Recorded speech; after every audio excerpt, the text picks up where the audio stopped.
Okay, I'm on a quest today to see if I can get away for less than $60 to be able to light my videos. So in front of me here I've got 1, 2, 3 lights, so 3 lights for less than 60 bucks. Let's see if we can do it. Come on, let's get going.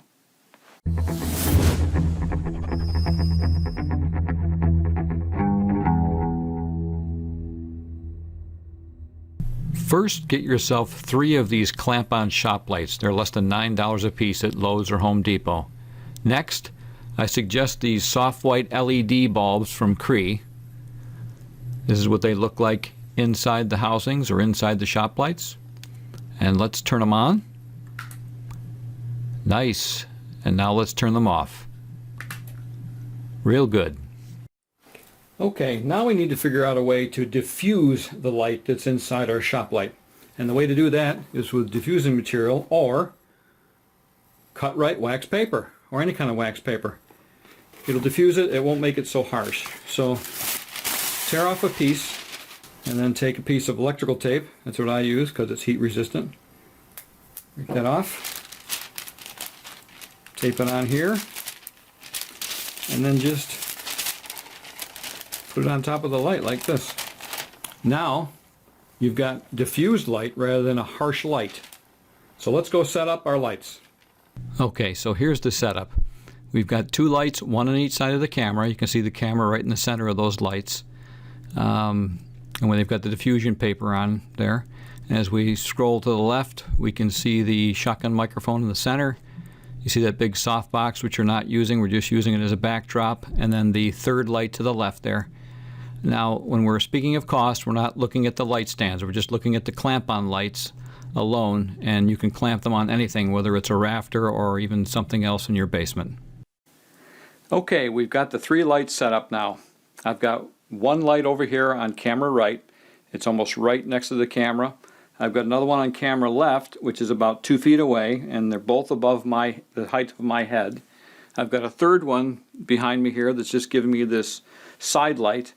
So if you look on the side of my face, you'll see a little bluish or a little brightish tint to this side. That gives me kind of a 3-dimensional look. So I've got the ISO at 2000. I'm using the 180-degree shutter rule, which is I've got 60 frames a second, 1/125th of a second shutter speed. And I've got some other settings that I'll show you toward the end of this video. So anyway, I think it looks pretty good. And again, I'm factoring in the cost that we're not factoring in the stand that these are sitting on, because you can prop them up on a bookshelf or on a ceiling joist in your basement or a rafter if you're up in an attic. So I'm not factoring in the cost of the stands. Anyway, pretty good look. The other thing I figured out about these bulbs is they make your skin look good because they're so soft. So there's not as much need for makeup, which sometimes you have to use in front of the camera. And let me just make a little adjustment here. There. That's better. Oh my gosh! Is the circus in town? What's wrong? You look like a cheap date. You told me to put some makeup on. I didn't mean that kind of makeup. Oh my gosh. This is like a bad dream. What the heck else could go wrong? What could go wrong? Oh, get the door. Oh. That was weird. Okay, let's get into the settings on the camera I used, the Sony A6000 mirrorless camera.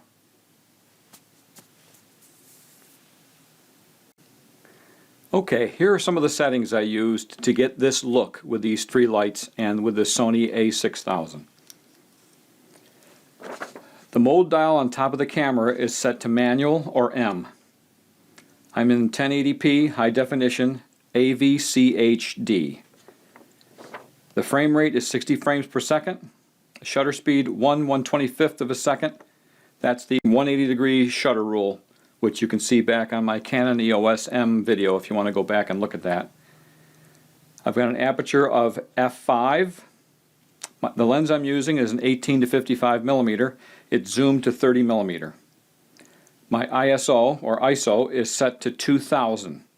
That's how I was able to get the brightness in here, by setting it to ISO 2000. A lot of cameras can go to 2000, but they'll be all grainy. Look how nice and clear this is. The Sony A6000 is just great. The white balance is set to tungsten. So it's set to tungsten to match the LED bulbs that are 2700 degrees Kelvin. Hey, isn't that your next door neighbor's name? No, that's not Kelvin. His name is Kevin. Oh, sorry. I'm really sorry. Focus is set to continuous autofocus. The focus area is set to center. Under the creative style, it's set to standard. Then in that setting, I have set contrast to +1. So there's another step inside the standard setting, inside the creative style. Metering mode is set to center. Steady shot, which is Sony's image stabilization, is off. If you don't shut that off, it'll shake, the camera will shake on the tripod. So these are the settings I used. Yours are going to vary depending on what kind of light you have. The only light I had were these 3 lights and my computer monitor that was on, and that's it. So if you've got different light or other types of light that are on in your room, your settings are going to vary on your camera than from mine. So your mileage will vary. Good luck, and I hope these settings give you a good start to setting up your Sony A6000.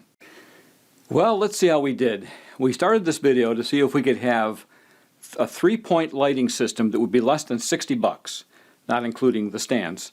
And we did it, I think. So let's add it up. We had 3 clamp-on lights that were less than $9 a piece. So say $9 each, that gives us $27. We had 3 Cree LED soft white 60-watt compatible bulbs. Those were $7.97. I happened to get them for $2.97 each because I'm in an area where they give an energy rebate.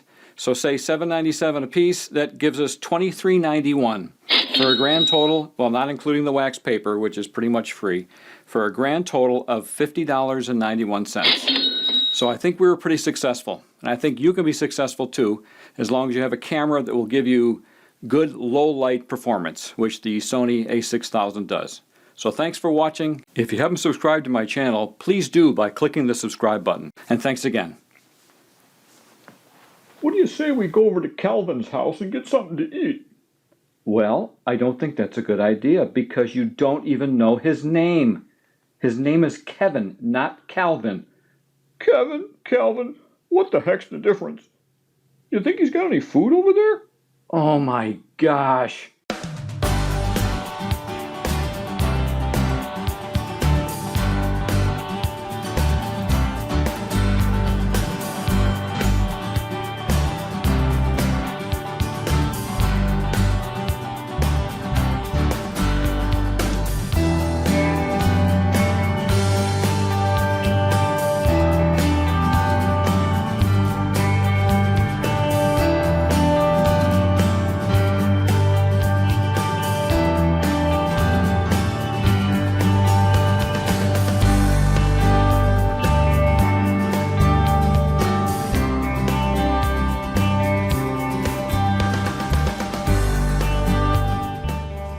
Oh, great. This stuff won't come off.